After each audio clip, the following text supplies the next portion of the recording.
Hello and welcome back to Jenny Thermo Crazy Kitchen. Today I want to cook with you together one of our classic recipe. I think it's the most iconic Thermomix recipe that is out there, and it is the mushroom risotto from your basic cookbook. Did you know that in your basic cookbook there is a whole chapter that teaches you about risotto only? And in case you haven't had a look into your basic cookbook yet, I just recommend that you take it with you and have a look through. So that's the risotto we're going to make today, with a couple of the variations that are also in here.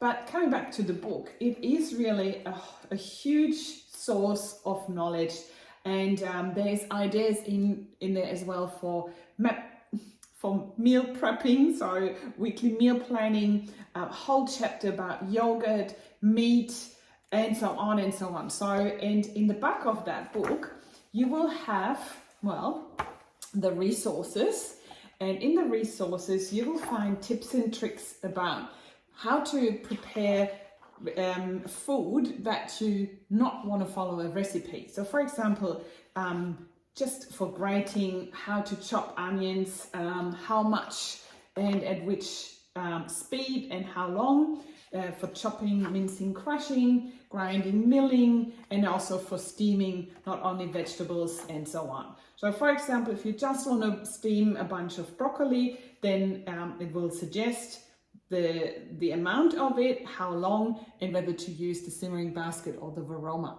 So in case you didn't know that, this is a great book that comes with every Thermomix TM6 machine. And today we're going to embrace the mushroom risotto. Okay, so come a little bit closer, don't be shy. And here we have all the ingredients that we're going to need for the mushroom risotto. And here on the machine, I have selected the recipe into my weekly meal plan. You know, we're managing the weekly meal plan from Cookie Do, and everything we do on Cookie Do, whether it's on our device, on the computer, or directly here on the machine, it's always the same. And today we are going to access the weekly meal plan via the menu stripes here on the top left-hand corner. And we're going into my week.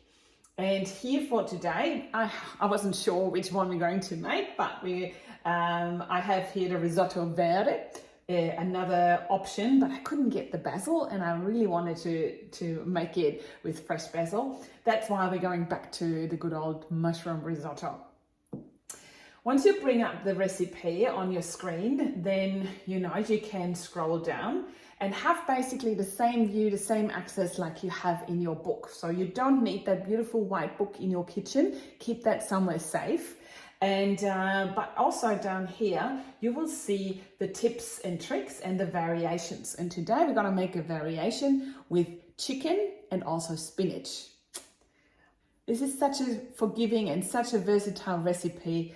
And yeah, today we're going to embrace the TM6 version, which is good because I want to show you how this looks like when we are not having the measuring cup as per default sitting inside it, because we're using the splash guard and we're also using the simmering basket. All right, sit back and enjoy. All we need to do is press on start cooking, and the machine asks us to weigh in 40 grams of Parmesan cheese. So you saw I just added the measuring cup into the mixing bowl lid. And because I took the lid off, I need to make sure that I zero my scales back, and just by pressing the tare button. So 40 grams of Parmesan is not really much, so you can see this. So this is 40 grams, and I just want to mill this down. It's actually a great way for you to save money if you don't buy pre-grated cheese. First of all, it's cheaper, and second, it is it's less preservatives, anti-caking agents in it. All right, so when we click on next, it says insert the measuring cup mixing bowl lid, which means put the lid on top and insert the measuring cup. And now we're going to go on 10 seconds on speed 10 and grate that.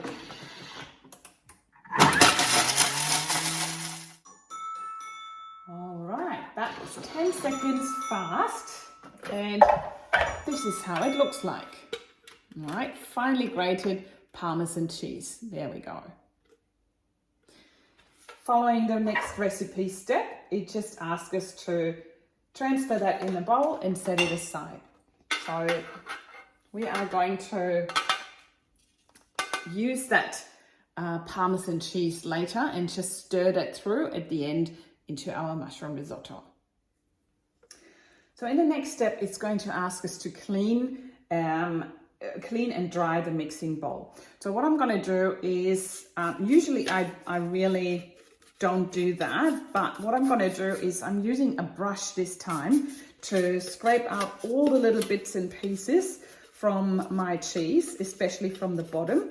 The reason why I'm doing this for the mushroom risotto is that I don't want any cheese to be stuck on the bottom of my bowl. That might, well, I'm not saying it burns, but it will cause any residue sticking to the bottom of my bowl. All right, this way my bowl is clean and it's dry and I don't have to wash it, and I'm going to avoid the sticky on the bottom. So now we continue with the recipe. So it wants 30 grams of eschalot or brown onion. I'm using brown onion. Honestly, usually I use a lot more, but for the purpose of showing you this recipe, I'm going to stick to it as close as possible. And we are going to pop the lid back on top. I'm going to chop up this onion for 3 seconds on speed 5.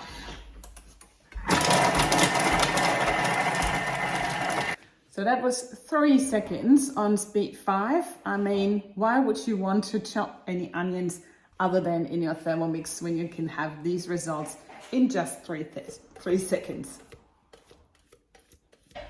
Popping that back in, and next step, it wants 40 grams of cold butter. If you are dairy free, you can omit the butter with olive oil. In the next step, we're going to weigh in 40 grams of extra virgin olive oil. So depending on what you have, you can replace the butter with 50 grams of olive oil in total. Or if you don't have olive oil, you can replace the butter with just 50 grams of olive oil. And you will find these tips and tricks either in the book or in the recipe here. And back again, putting the lid on top. And now we're going to saute the onions with the butter and the olive oil for 3 minutes. And you can see it has set the temperature to 120. So we want that instant heat quickly on our small surface that we have. And all I need to do is flick the dial onto speed 1. Right, once the 3 minutes are over, it wants us to weigh in the risotto rice, the arborio. So that's just the short grain rice, and different to other rices. And I'm just weighing that straight into the onions and the butter olive oil mixture. There we go. A little bit over, that's all right. And so nothing else there in the bowl. So you can see in the bottom, that's where the onion mixture is, and the rice comes straight on top of that. And now it says it wants to have the splash guard instead of the measuring cup. So I take this one out, put the lid on top, and I'm going to put the splash guard on top of that. And usually I just pop that on top so it aligns together with the handle, everything looks forward, and I say okay and turn the dial, and it has the time set to 3 minutes. Temperature is maximum. In this case, this is 160 degrees, so way higher than the Varoma temperature that we know, which is about 122. And instead of going from speed 1 to 10, I just see the high heat function here. And what you probably will notice, if I stop talking for a second, the blades are not turning. So what it does, it's toasting now the rice. So what it did, it just shovels it a little bit around, and it makes sure that the rice gets enough touch points with the surface on the bottom of the bowl. now it's turned it around again a little bit. So making sure that the top rice will also get a chance to touch the bottom so that all is evenly mixed. And it's going to do this for about 3 minutes. And then we're going to have a look how our toasted rice is going to look. All right, and again, our mold is done. We're clicking on next. So now I need to take off the lid together with the splash guard. I usually do this like a Japanese chopstick kind of approach, and it wants us to weigh in the white wine. So this is how this looks like right now. Okay, so we can see the nice mixture of the rice with the onions, and that's how our bottom looks like. All right, so you can see there was the high heat already in use. So now we're going to just need to scrape that down again. So my rice corns are all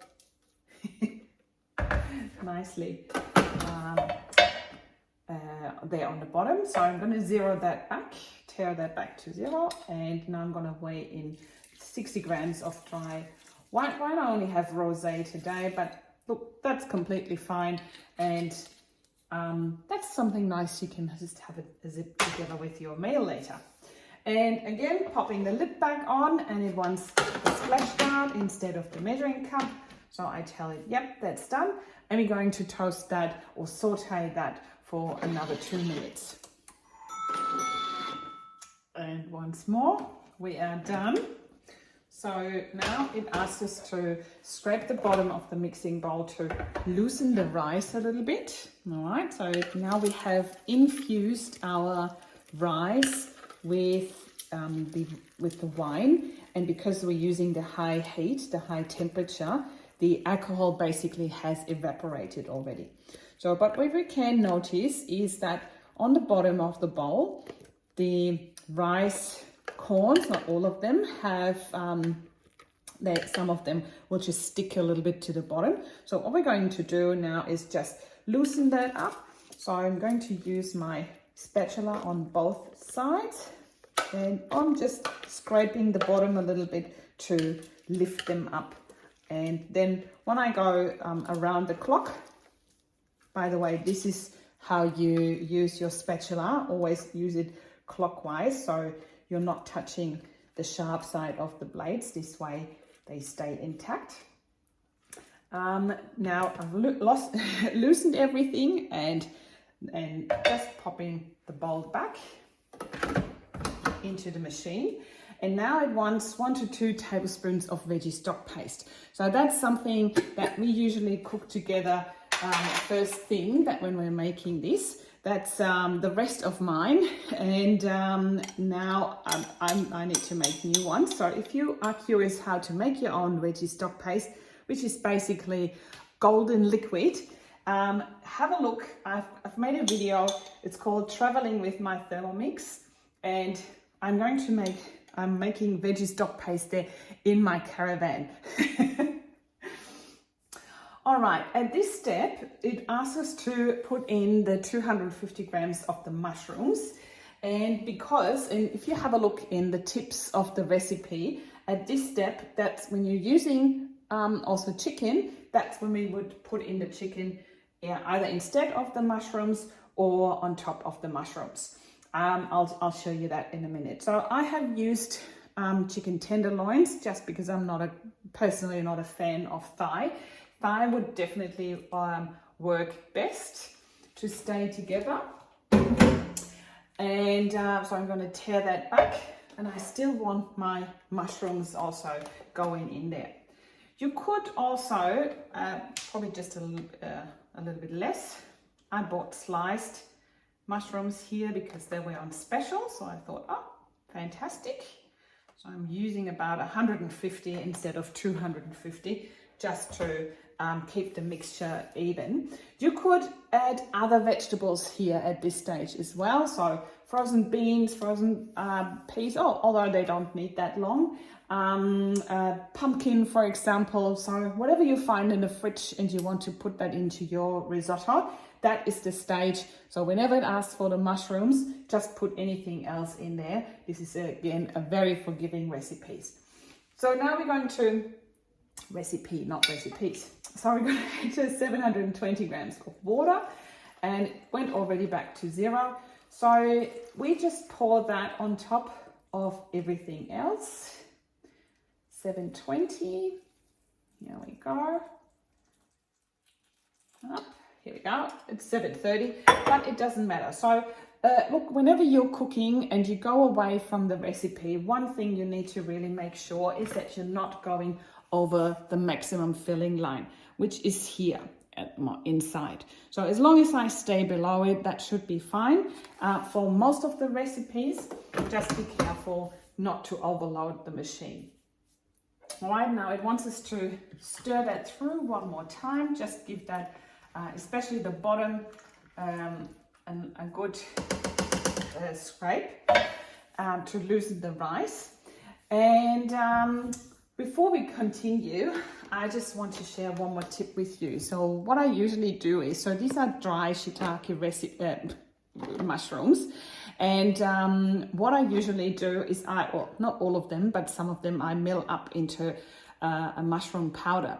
And that's how it looks like. So if you're making any mushroom dish, you can just add a teaspoon of your dried milled mushrooms to it to just add some extra mushroom flavor.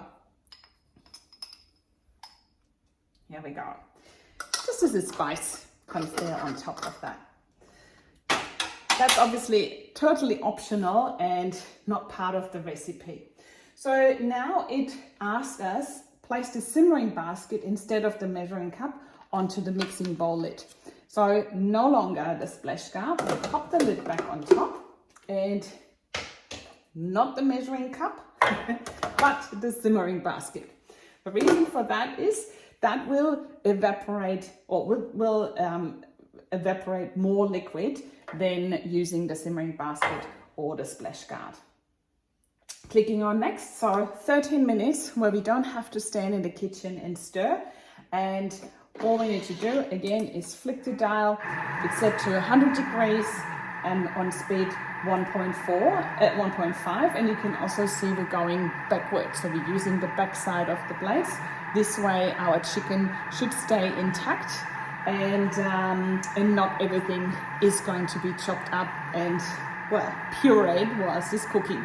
But we will check in 12 minutes and 38 seconds and see for ourselves.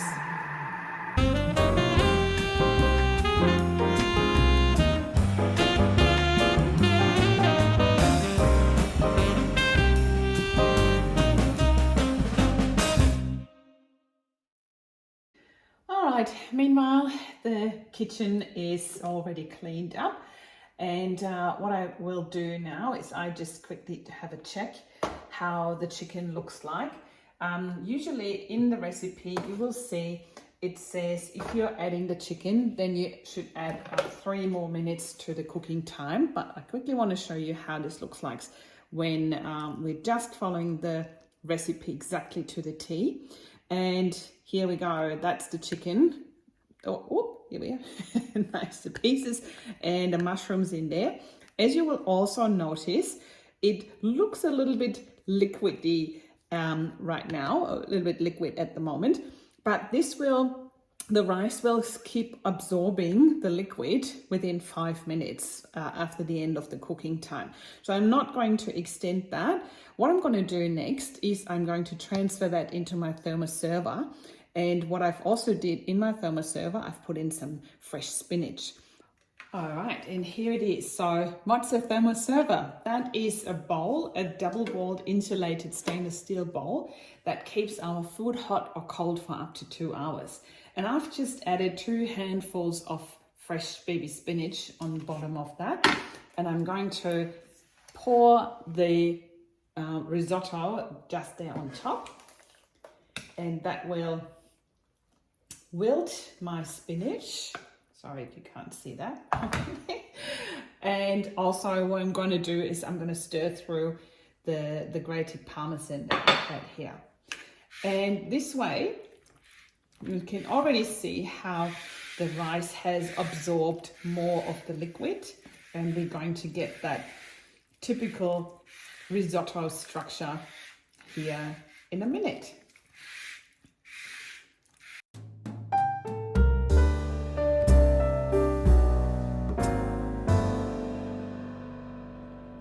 And with all that excitement about this beautiful mushroom risotto, I almost forgot to tell you, now is the time to put on the pre-clean. So once we finished the cooking, what I did, I just filled in up to a 1 liter mark and added a drop of my dishwashing liquid to the bowl. And now I'm going to go over here to the modes, select the pre-clean, and don't forget to put the lid on top. Insert the measuring cup again, as by default, that's always sitting in there. And all we need to do is now turn the speed selector to universal. And now it's actually cleaning itself.